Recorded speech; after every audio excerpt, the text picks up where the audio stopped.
Nuevamente buenos días a todos. Ya conforme a lo que está previsto en el programa, vamos a continuar con la siguiente presentación. Como habrán visto, estaba previsto que nos acompañara tanto la directora de la Agencia Española de Medicamentos y Productos Sanitarios como el jefe del Departamento de Medicamentos de Uso Humano, César Hernández. Lamentablemente, Belén Crespo no ha podido estar hoy aquí con nosotros por tener que atender obligaciones relacionadas con su puesto en la Unión Europea, pero amablemente César va a asumir el contenido de ambas presentaciones, que como todos conocen están centradas en el informe de posicionamiento, pero no desde el punto de vista teórico, no desde el punto de vista académico, no desde el punto de vista conceptual. Todos ya los que estamos aquí en este auditorio conocemos perfectamente lo que es el informe de posicionamiento, en qué consiste, la metodología que se sigue o que se está siguiendo para su elaboración, las partes implicadas en el mismo, sino como este proceso que acompaña al procedimiento de fijación de precios e inclusión en la prestación farmacéutica de los nuevos productos es relativamente joven. Nuestra idea es que desde la perspectiva de la agencia, que es la que está coordinando este proceso de elaboración del informe de posicionamiento terapéutico, nos den su punto de vista en relación con la experiencia de esta primera etapa, de cómo se está gestionando el proceso, cómo está siendo el rol de las diferentes partes que se están involucrando, para conocer más de cerca no solo ya el proceso en sí, que se ha debatido en otras sesiones, sino cómo se está gestionando, cómo se están incorporando los ingredientes procedentes del punto de vista de los diferentes agentes involucrados, para que de esta manera todos tengamos un poquito más de luz en relación con el proceso además en el que participamos todos y en el que todos además lo debemos hacer con la máxima lealtad y con la máxima transparencia para que al final los informes tengan el valor y la utilidad que se pretende. Se ha comentado además, como todos conocen, por parte del director general, no solo la existencia del informe de posicionamiento terapéutico, sino de otro documento que va a acompañar a la fijación de precio de determinados medicamentos, que son los protocolos farmacoclínicos de utilización racional. Estos protocolos también están condicionando en este momento la autorización del precio en algunos productos, más que vinculados al medicamento, van vinculados a una determinada patología, pero evidentemente al final entendemos, y esto es importante también que se ponga encima de la mesa y que si lo considera oportuno el el jefe de departamento, que me sigo rigiendo por la antigua nomenclatura, nos lo comente, cómo conviven los informes de posicionamiento terapéutico con estos protocolos para que el proceso realmente sea un proceso integrado y sea un proceso que al final genere un valor añadido desde el punto de vista de información y desde el punto de vista de criterio, no únicamente para la fijación del precio o la inclusión en la prestación farmacéutica, sino para que luego ya en el contexto del sistema sanitario, en el ámbito de las competencias de las comunidades autónomas, también se gestione la utilización de los medicamentos de una forma que sea homogénea y que sea armónica en todo el Sistema Nacional de Salud. Bueno, sin más, por tanto, damos la palabra a César Hernández. Luego, en función de la disponibilidad que tengamos de tiempo, daremos espacio para alguna pregunta. Eso sí, siempre respetando los tiempos que tenemos establecidos en la jornada, ya que la misma es muy densa, es muy condensada y queremos, lógicamente, que todos los intervinientes tengan la posibilidad de dar su opinión. Muchas gracias.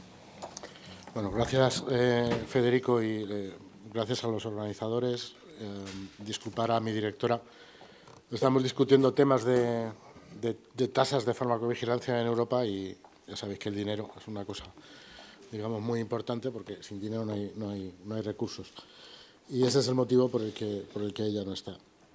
Bueno, el IPT es solamente una muy pequeña parte de lo que se va a discutir esta mañana. Yo creo que además se ha discutido en otras ocasiones y creo que es a lo mejor más fácil que luego en las preguntas pues solventemos algunas dudas. Yo quiero volver a reforzar algunos de los conceptos de por qué esto del IPT o por qué surge de donde surge esa pequeña pata de lo que luego soportará el proceso de decisión de precios, que por supuesto se apoya en otras patas. Y siempre me gusta empezar recordando por qué los medicamentos están tan regulados y por qué los medicamentos se evalúan. Y y siempre pongo esta diapositiva, que es un poco la madre de la legislación, sobre todo con el tema de la talidomida. Y esto es lo que diferencia los medicamentos, básicamente, de otras tecnologías sanitarias. Y es que y es un hecho que todavía no es del todo reconocido por todo el mundo, pero cuando un medicamento nace, el medicamento ya está evaluado. Y por lo tanto ya tiene un soporte de datos, como saben ustedes, que no tienen otras tecnologías sanitarias. Y además, esos datos se siguen evaluando a lo largo de todo el ciclo de vida útil del medicamento. Es decir, no para con la autorización, no para con en fin, los primeros 3 o 4 años, que probablemente son los más efervescentes de la vida de un medicamento, sino que continúa a lo largo de todo su ciclo vital. Claro, este es el motivo por el cual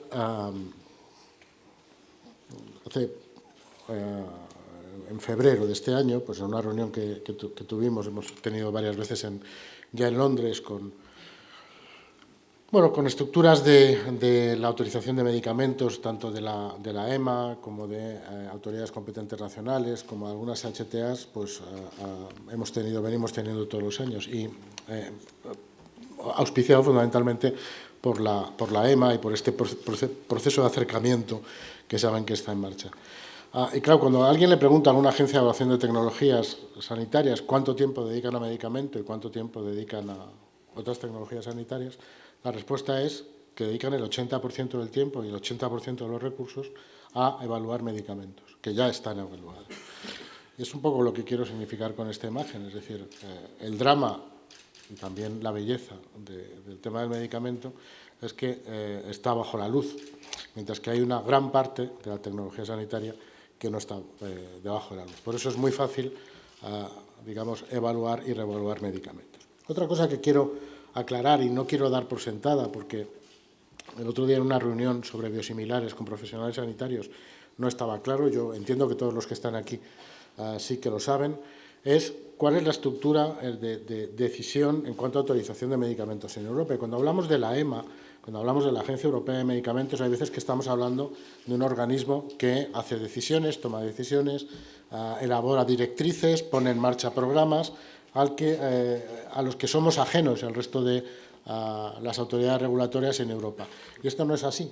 La EMA es una especie de gran convention center donde digamos, se pone un secretariado, se pone un aparato para coordinar las acciones de autorización, pero las evaluaciones de los medicamentos las hacen los aparatos evaluadores de cada uno de los países. De forma que, cuando estamos hablando de la autorización de un nuevo medicamento, de una innovación sanitaria, no estamos hablando de un grupo de sabios europeos que se reúne, estamos hablando de un grupo de sabios europeos que se reúne, pero la extracción de estos sabios no es, en fin, cogida aleatoriamente. Son gente de las agencias de medicamentos que se dedican específicamente a evaluar esto. ¿Qué es lo que quiero decir? ¿A dónde quiero llegar? Lo que quiero llegar a decir es que cuando termina el proceso de autorización de un medicamento, ya hay gente que lleva un año trabajando con ese medicamento. Por lo tanto, ya hay gente que lleva un año, a veces más, pues evaluando, revisando datos, cruzando datos, pidiendo aclaraciones, etcétera, etcétera.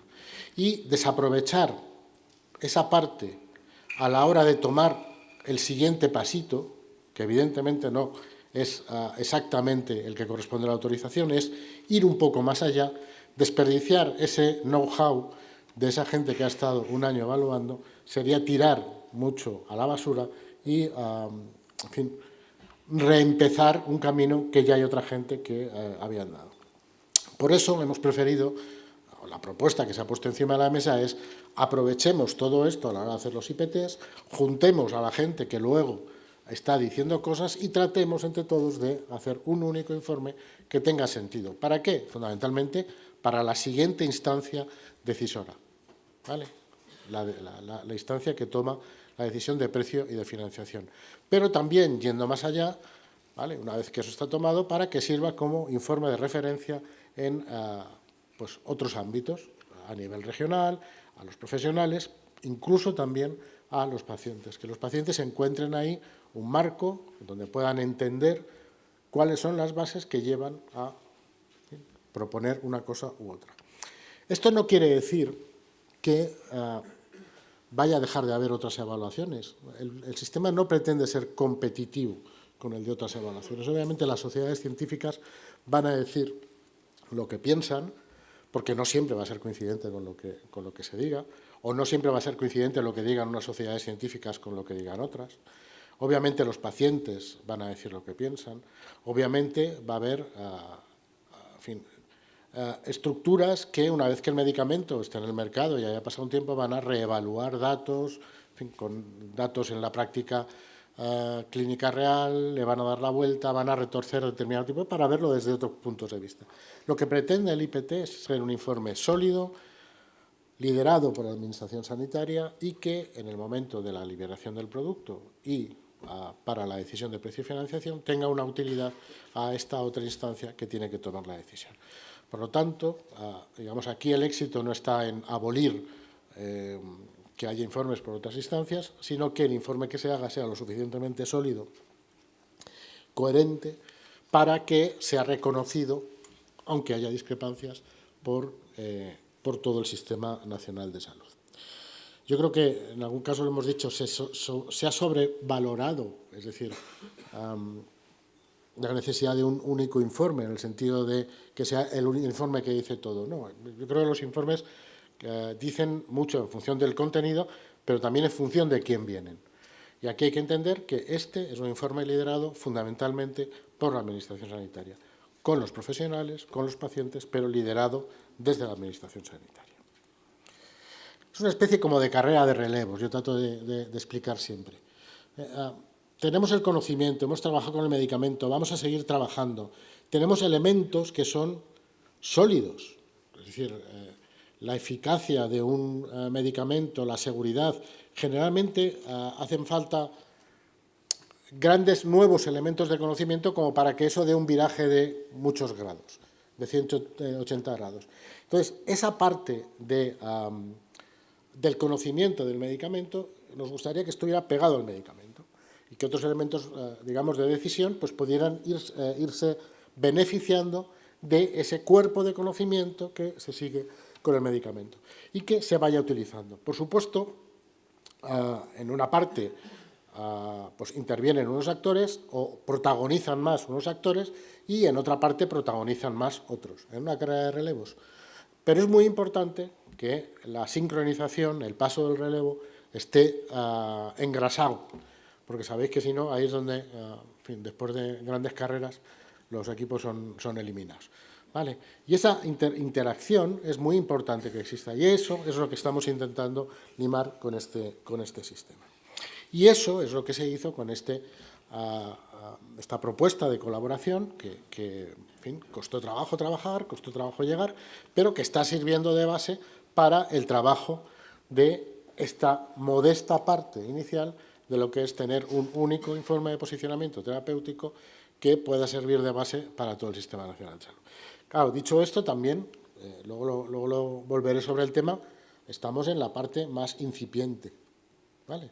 No estamos todavía poniendo delante de nadie los resultados, ¿vale? Estamos trabajando.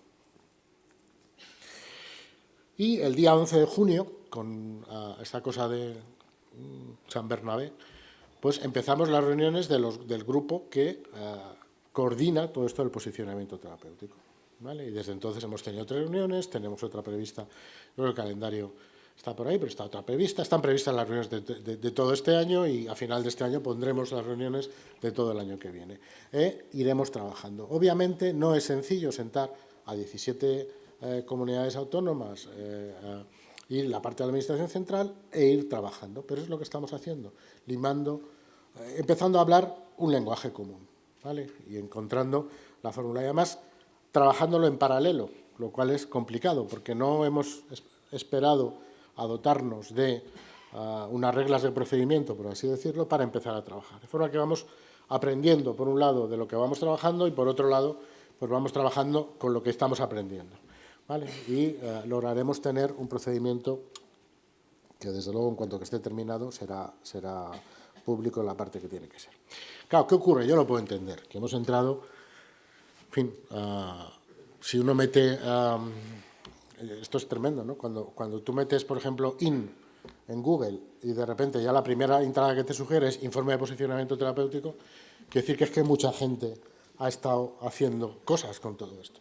Claro, a mí a veces me abruma porque la gente está haciendo cosas y nosotros que estamos trabajando lo vamos viendo tan despacio que dices, bueno, y claro, esto hace que surjan enormes interrogantes. La gente se pregunta, la gente sugiere, la gente piensa, la gente opina. No he traído, ayer estaba mirando alguna de estas noticias, ¿no? Expertos creen que los enfermos, los informes tienen que tener una base sólida. Los expertos creen que consultar con los pacientes sería importante. Los enfermos, en fin, un montón de... Bien, todo eso está previsto y esta ensaladilla estamos intentando sacarla adelante de la manera más sólida posible.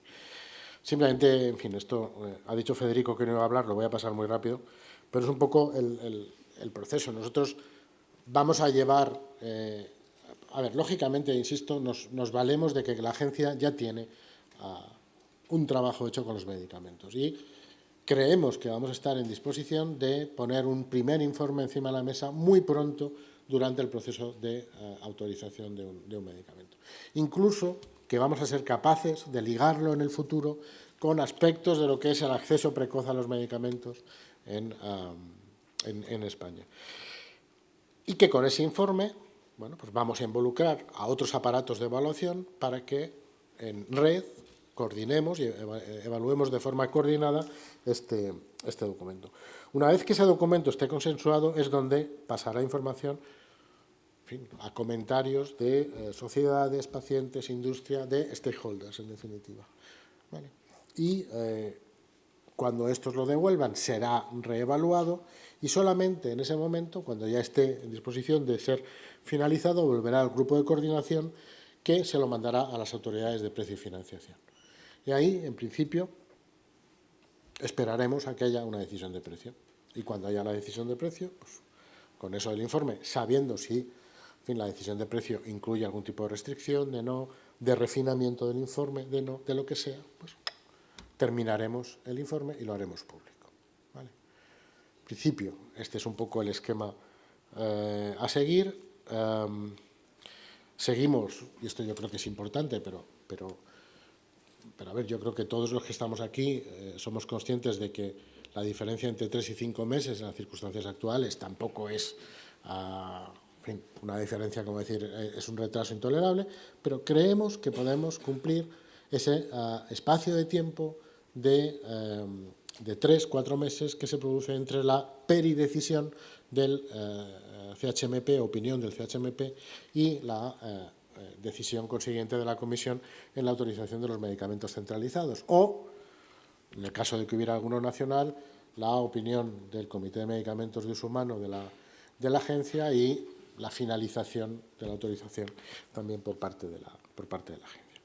Y nosotros lo que haremos será poner ese informe en manos de las autoridades de precio y de financiación y luego exponer ese informe, obviamente, al público. ¿Dónde estará el éxito? Bueno, pues que el informe la gente se sienta bien reconocida. Yo creo que hasta ahora no hemos tenido muchos problemas para encontrar puntos de acuerdo. Las discusiones que hemos tenido han sido las discusiones normales que cabrían dentro de la evaluación de un nuevo medicamento. No estamos teniendo posturas absolutamente divergentes en ningún caso. Las discusiones se están desarrollando en un ambiente de colaboración enorme. Quiero agradecer a todos los que están participando que esto sea así. Esto supone un ejercicio por un lado, este ejercicio de cohesión supone, por un lado, alguna parte de renuncia en algunas cosas a la hora de discutirlo o de imponer los criterios, porque obviamente cada uno puede tener diferentes puntos de vista y la búsqueda del consenso está resultando muy positiva. Yo creo que bueno, como mínimo, estamos hablando de un lenguaje que ya se aproxima al lenguaje común, separando algunas cosas que son periféricas, porque esto también sabéis que se mezcla. Es decir, en la evaluación de medicamentos hay una parte, obviamente es técnico-científica, que es la parte que se hace durante la evaluación, pero luego hay una parte que también está entremezclada con esta, que es exclusivamente científica, en el sentido de, bueno, pues metodología, técnica, etc., etc., que no está reconocida dentro de lo que es la regulación. Técnicas, estoy hablando de estadística, de comparaciones, de tal. Bueno, pues estamos intentando conseguir encontrar el punto justo dentro de eso, que no abrazar, digamos, metodologías que no estén sustanciadas, tampoco ir en contra de lo que es esa carrera de relevos, es decir, que los sucesivos relevos no nieguen lo anterior, obviamente, ¿vale?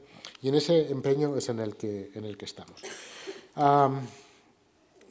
Vuelvo a decirlo, nos hemos reunido 3 veces, estamos repartiendo, es público, unos cuantos informes, los estamos haciendo para la reunión, no de octubre, la de final de octubre probablemente se liberarán los primeros para la Dirección General de Cartera de Servicios, que corresponden a productos autorizados con opiniones positivas, perdón, en mayo por parte del CHMP.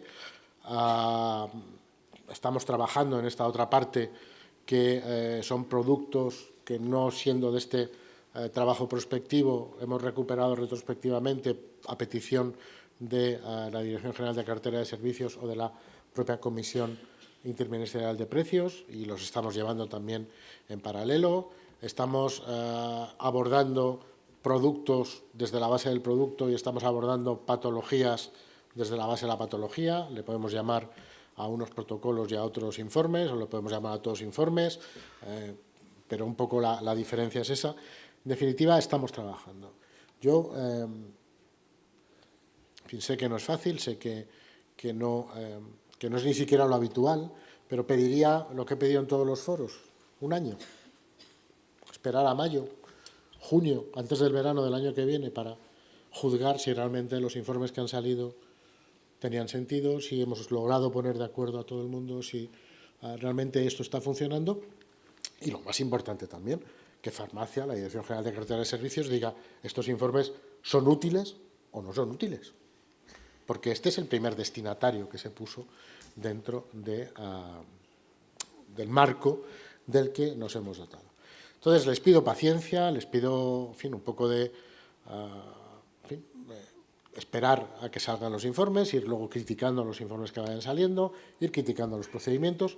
Una de las cosas que vamos a cometer, obviamente, bueno, obviamente no lo sé, porque es una característica que no se da mucho en el país, pero es que cometeremos errores. Bueno, pues donde vean que hemos cometido un error, nos lo dicen y trataremos de corregirlo. Ya está. ¿Vale? Y si el error es muy grave, pues la cosa irá a mayores. Pero si el error es pequeño y es algo que se puede corregir, algo que ha pasado inadvertido, algo que en el proceso de trabajo de mucha gente no está bien hilado, pues adviértasenos y lo iremos trabajando. Vamos a intentar ser muy transparentes. Obviamente los informes ya he dicho que no serán públicos, los definitivos, ¿vale? Aunque la industria los conocerá. Quiero pedir también, voy a aprovechar para hacerlo, 2 cosas. Uno, los informes, obviamente, antes de ser públicos, se van a circular a sociedades científicas, a pacientes, a la industria. Hombre, entre todos, sabiendo que ese informe no es el definitivo, tener un poco, en fin, guardar la confidencialidad en estos aspectos, el tener, en fin, el respeto al procedimiento, porque, insisto, si hay que discutir, se puede discutir todo lo que haga falta.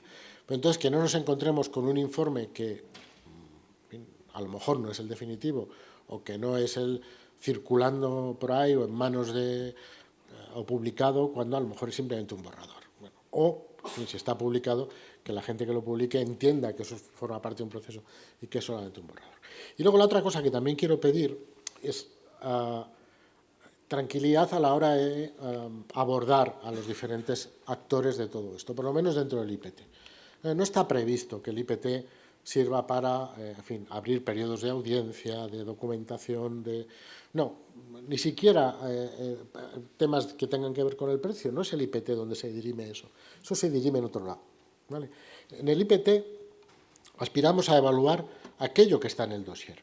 Pero si hay algo muy relevante que no está en el dossier y que es importante a la hora del posicionamiento, conocerlo también, pero en general nosotros vamos a movernos con contenido de dossier a cosas que estén publicadas. Y que haya mucho revuelo, mucho ruido alrededor de todo eso, mucha petición de consulta, quiero llevarte a un estudio que tal. Bueno, pues a no ser que sea una cosa que realmente cambie absolutamente todo lo que está, no ha lugar, ¿vale? Y si ha lugar, pues ha lugar durante la fase de información sobre esto, donde se nos puede poner de manifiesto que hay más cosas que nosotros desconocemos. Generalmente nosotros, esto a lo mejor suena presuntuoso, conocemos más de lo que en general la gente cree. Quiero decir que somos gente que estamos al día, no yo, pero los evaluadores sí, saben si está en marcha un estudio, si hay un, en fin, incluso un observacional no sé dónde, porque tiene mucha relación con todos los productos y están mamando de los productos durante un año, es decir, tienen mucho conocimiento sobre todo eso. Entonces, no enturbiemos, no busquemos tocar a quién está, qué comunidades autónomas están evaluando, déjales tranquilas, que hagan el trabajo y luego cuando todo eso, pues ya veremos si realmente el trabajo merece la pena. Bueno, nosotros lo que sí que vamos a intentar es tener a todo el mundo informado, cuándo entran los productos, incluso cómo van los calendarios, en qué fase vamos a tratar de marcar 8 hitos diferentes por las que puede pasar un producto en todo esto hasta que tenga un IPT, de forma que la gente pueda conocer si estoy, en fin, si ya las comunidades autónomas han visto el informe que ha hecho la agencia, si el informe se ha circulado, tal. Bueno, todo eso para ser un poco previsibles. Y hasta ahora, pues todo lo que hemos hecho en las reuniones lo hemos ido publicando en la página web de la agencia.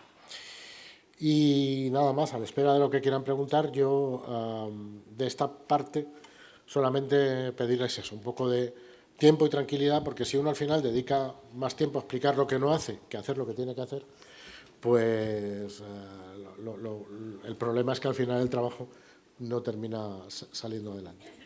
Y eso es todo, gracias.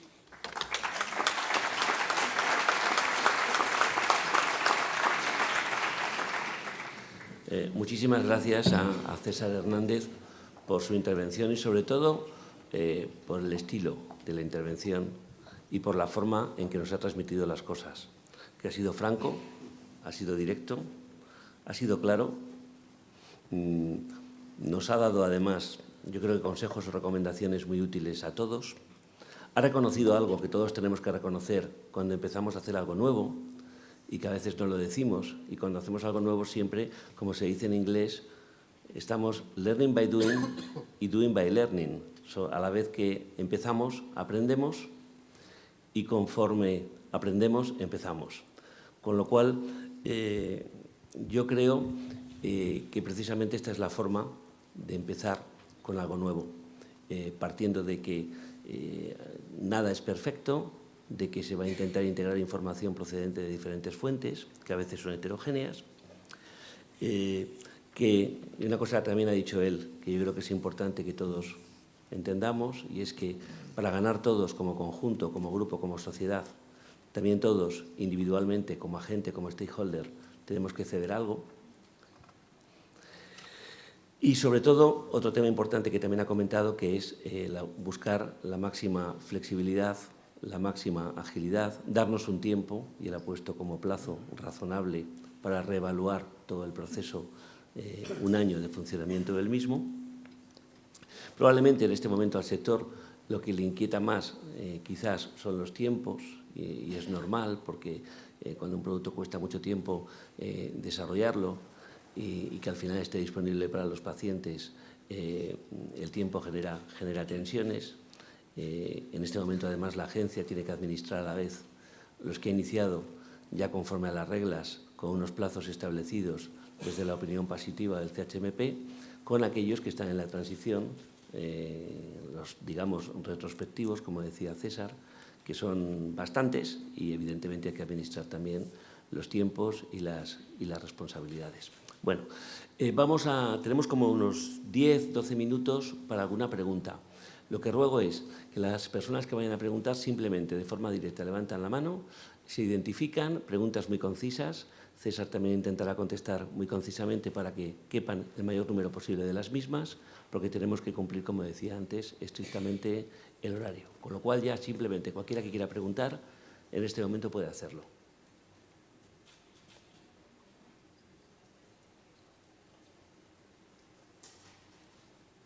No me lo creo.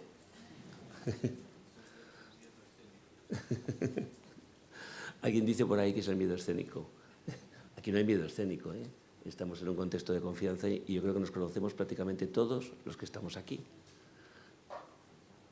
Pues se lo voy a preguntar yo entonces, pero para romper el hielo nada más, un tema que yo he comentado al principio y que ha comentado también, el otro día lo comentó su director de farmacia del Instituto de Empresa, lo ha comentado antes, como decía Agustín, y es la convivencia de los informes de posicionamiento terapéutico, que todos conocemos bien lo que son, puesto que hay un procedimiento por escrito, y estos protocolos farmacoclínicos de utilización racional, que a veces el que se hagan y el que se cierren condicionan que se desbloquee la decisión en materia de financiación o en materia de precios, ¿no? Ya tenemos resoluciones de precios que están condicionadas a que se emita ese informe o ese protocolo.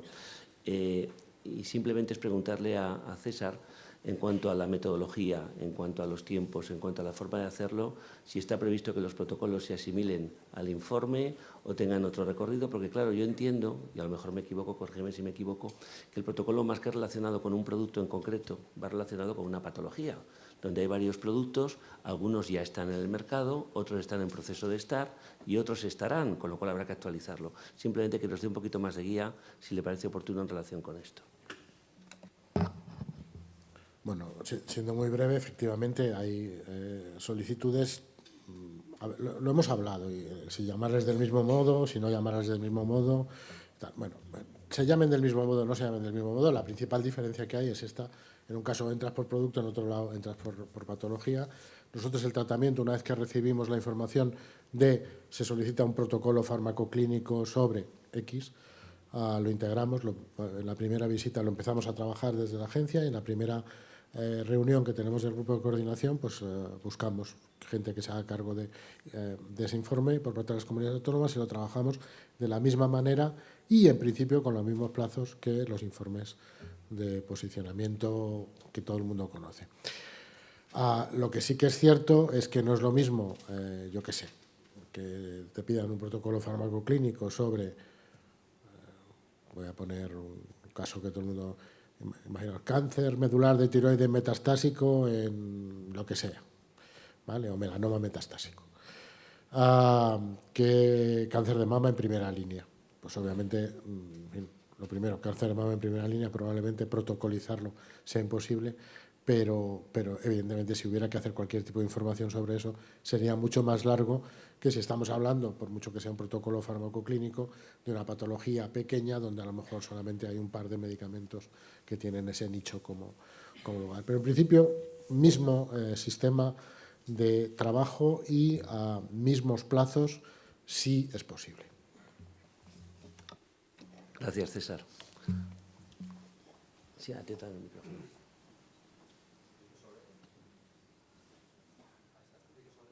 No se escucha, no se oye.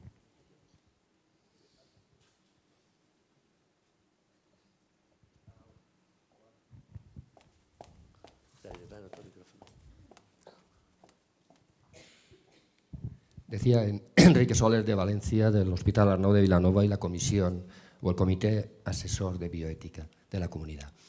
Una pregunta, ¿quién solicita estos, o quién puede solicitar estos, no los informes, sino estos protocolos?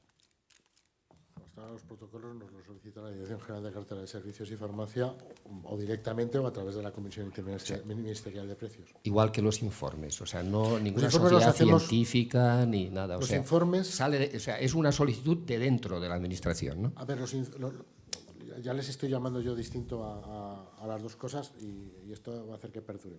Tampoco pasa nada. A ver, lo que es los informes los estamos haciendo de oficio, prospectivamente, conforme van saliendo las autorizaciones, las opiniones positivas del CHMP. Y es lo otro, las revisiones que pueden salir. En fin, lo que está en el documento es que es la Dirección General de Cartera de Servicios o la Comisión Permanente de Farmacia o la Comisión Interministerial de Precios quien lo solicita. Y creo que el documento también dice que en algún caso el grupo de coordinación del posicionamiento terapéutico podrá reevaluar o iniciar reevaluaciones de grupos cuando les sea más fácil.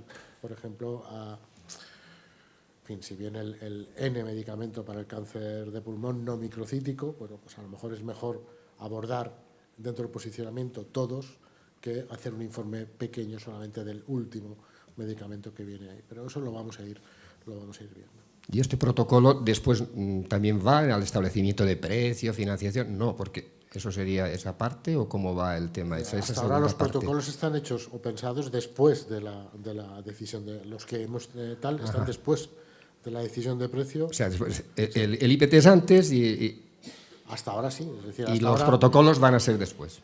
Hasta ahora, cuando le hemos llamado protocolo, es porque la Comisión Permanente la Comisión Interministerial de Precios ha tomado una decisión sujeta a la elaboración de un protocolo que sea aprobado por la Comisión Permanente de Farmacia. Gracias. De todos modos, yo creo que en este tema, más adelante, Carlos y Carmen, yo creo que nos podrán dar luz, porque esto al final es una cadena de producción donde una parte corresponde a coordinarlo a la agencia, otra parte está farmacia, la Comisión Interministerial, y luego quizá podemos ver cómo se engarzan los procesos y cómo se integran. Tenemos margen para una pregunta más. Y yo animo a que la hagáis. Adelante. Hola, buenos días. Mercedes de Cambra, Barcelona, Menarini. Una pregunta. ¿Cuál podría ser el resultado de la ecuación IPT más protocolo farmacoclínico? ¿En tiempos? ¿Se busca...? No, pero pregunto, ¿se busca resultados en salud?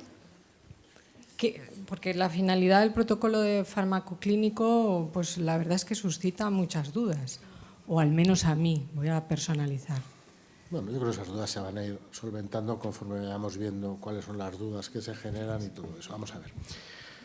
Nosotros, dentro de los IPTs o dentro de los protocolos, lo que intentamos es dar una visión fundamentada y no sesgada de cuál es la posición del medicamento en un entorno de cosas que se hacen. Que la inmensa mayoría de las veces van a ser medicamentos, pero que puede ser que haya veces que incluso no sean medicamentos, sean otro tipo de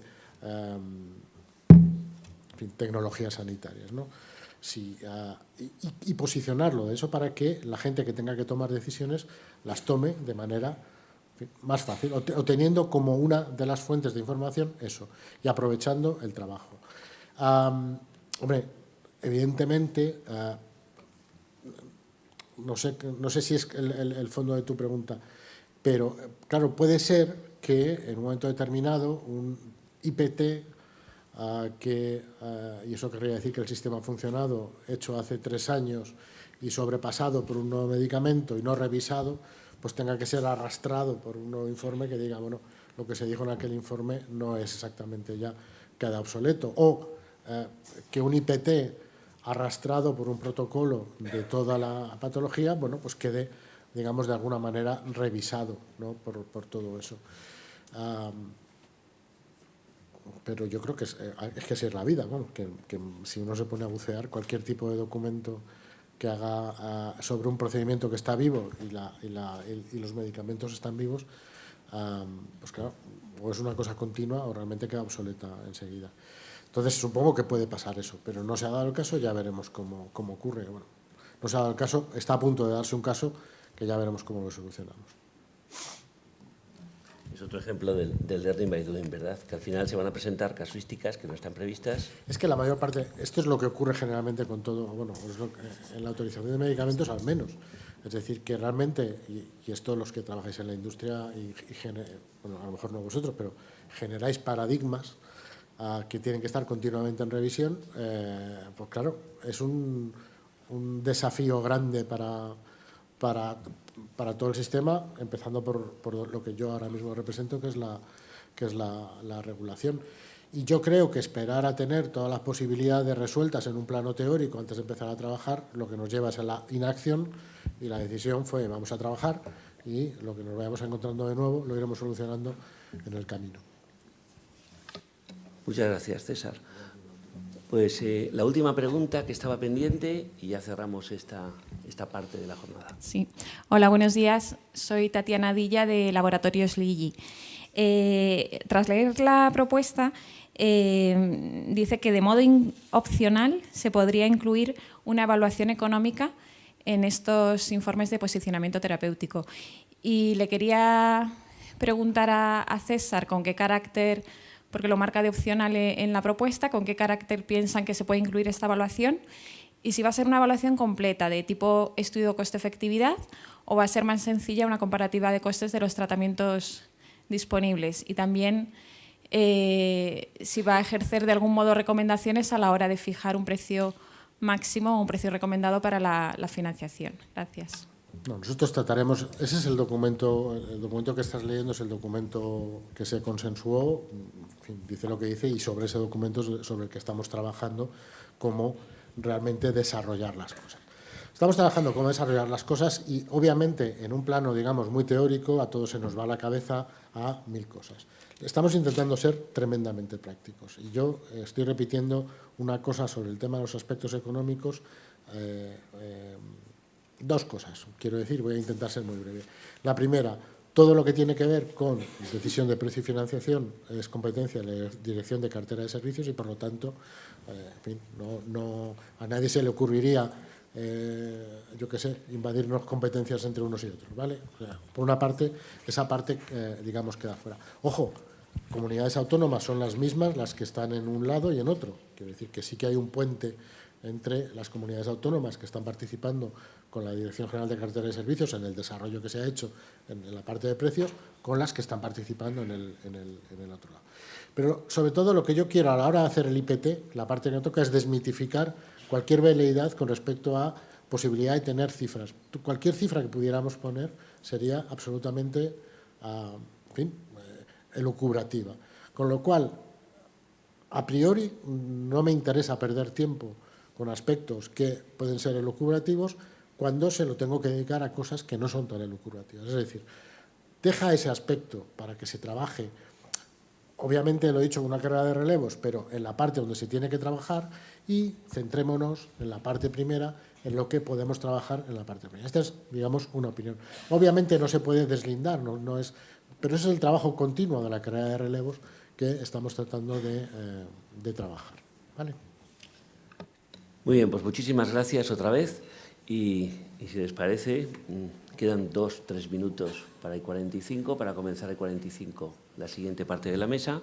Damos las gracias nuevamente a César, sobre todo por su accesibilidad, por la claridad de su presentación, por su pedagogía, que también es importante, y sobre todo su capacidad de interacción con todos, que eso es lo que hace que al final todos vayamos en el mismo camino.